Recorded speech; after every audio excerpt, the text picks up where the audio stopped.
Greetings from paradise.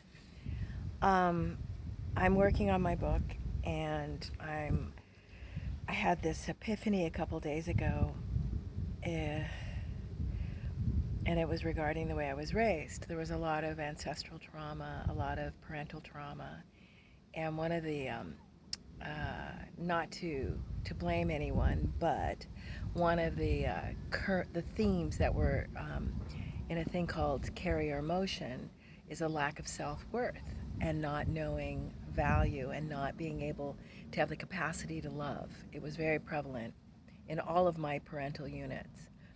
And it came from racial stress, trauma from ancestors in the sense of Jim Crow, and then my father's side, there was like um, child abuse in terms of my great grandfather was he was diddling children. It was not great, allegedly. And also my father was mixy. He was Chinese and Scotch Irish in a, Canada's racist. It's polite racism. It's not like Jim Crow where it's just straight up.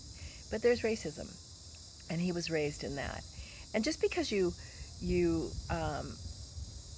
marry somebody of a different race, or just because you have friends who are of a different race, it doesn't mean that you understand the process or the culture. It just means that you're benefiting from it.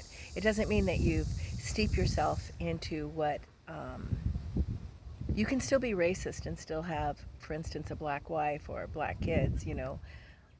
So it doesn't mean that because you were integrating, it doesn't mean that you're off the hook. And I know for my own personal self that I didn't really bloom into understanding of the black cause until I was in my late 30s. So, it takes a while.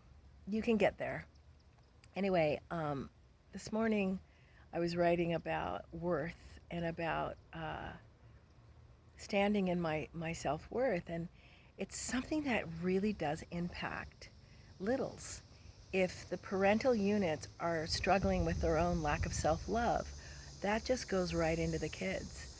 So this is just a little quickie to say, learn how to love yourself in a healthy way, and learn how to listen. Learn, if you're narcissistic, find out how to heal that, because that's a wound. That's an early wound. And it doesn't matter how old you are, you can always evolve and grow up. I'm always in a constant state of a continuum of growing and self-knowledge and diving deeper to see where I hold myself separate from my abundance or separate from self-love. And I want that for you. I want that for everyone in the world, to learn their value and to stand in it, and to also just acknowledge the pain of being raised in a system that doesn't hold your goodness or is unable to celebrate your success.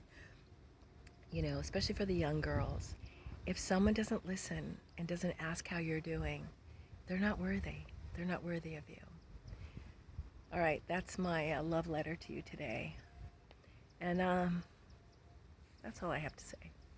Okay.